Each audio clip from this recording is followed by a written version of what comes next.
2019 সালে ঝাড়গ্রাম, আসানসোল, বর্ধমান, দুর্গাপুর, বাঁকুড়া, বিষ্ণুপুর, পুরুলিয়া, মেদিনীপুর আসন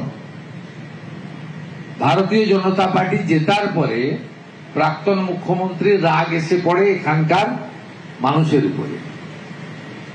সেই কারণে তিনি তার 2021 থেকে 26 সময়কালে পশ্চিমাঞ্চল উন্নয়ন দপ্তরকে অকেজো করে রেখেছিলেন,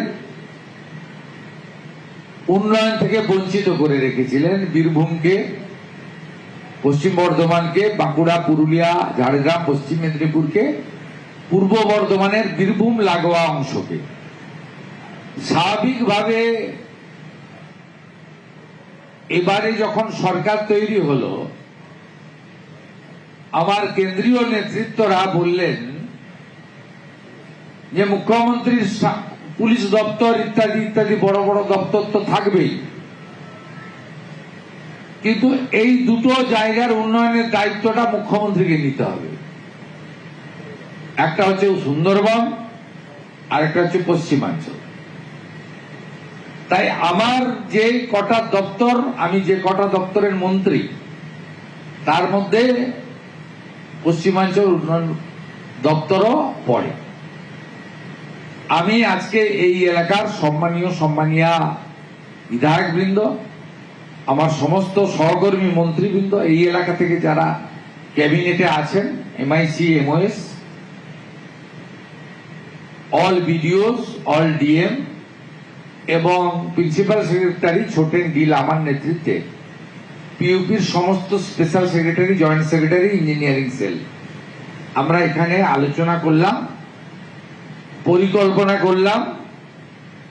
আগামী 3 মাসের একটা পরিকল্পনা হলো সেপ্টেম্বর, অক্টোবর, নভেম্বর, এই মাসে পরিকল্পনাগুলো তোলা, স্কিম বানানো, ডিপিআর বানানো ইত্যাদি করা এবং পরের মাসে টেন্ডার ফ্লোট করা, পুজোর পর থেকে শুকনো সময় থেকে কাজগুলো শুরু করা।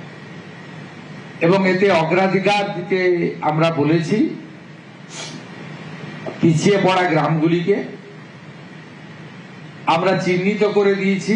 পার অঞ্চল অন্তত 50 লক্ষ টাকা করে আমরা কাজ করতে চাই। এইভাবে নানা আলোচনা আজকে এখানে হয়েছে। বিধায়করা দুটো থেকে আলোচনায় অংশ নিয়েছেন।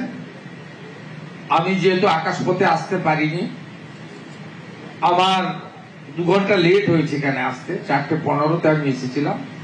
আমিও এনাদের সঙ্গে কিছুটা বক্তব্য, কিছুটা ইন্টারেকশন, কিছুটা ইন্টারভেনশন, কিছুটা পাওয়ার পয়েন্ট প্রেজেন্টেশনের মাধ্যমে আলোচনা করে আমরা একটা রোডম্যাপ বানিয়েছি। পশ্চিমাঞ্চলের লোক শুনলে ক্রোধান্বিত হবেন। বিগত দিনে যিনি মুখ্যমন্ত্রী ছিলেন, প্রাক্তন, তিনি গত অর্থবর্ষে মাত্র 20 কোটি টাকা বরাদ্দ করেছিলেন। 6 কোটি টাকার কাজ হয়েছে। আমি পূর্ণাঙ্গ বাজেট আমাদের হয়নি, কারণ 4 মাসের বাজেট ভোট অন অ্যাকাউন্ট হয়েছিল। 8 মাসে এই এলাকায় আমরা 1610 কোটি টাকা বরাদ্দ করেছি, যার মধ্যে 10 কোটি টাকা ইঞ্জিনিয়ার এবং কর্মচারীদের বেতনের জন্য, অর্থাৎ নন প্ল্যান, 1600 কোটি টাকা প্ল্যান এডে।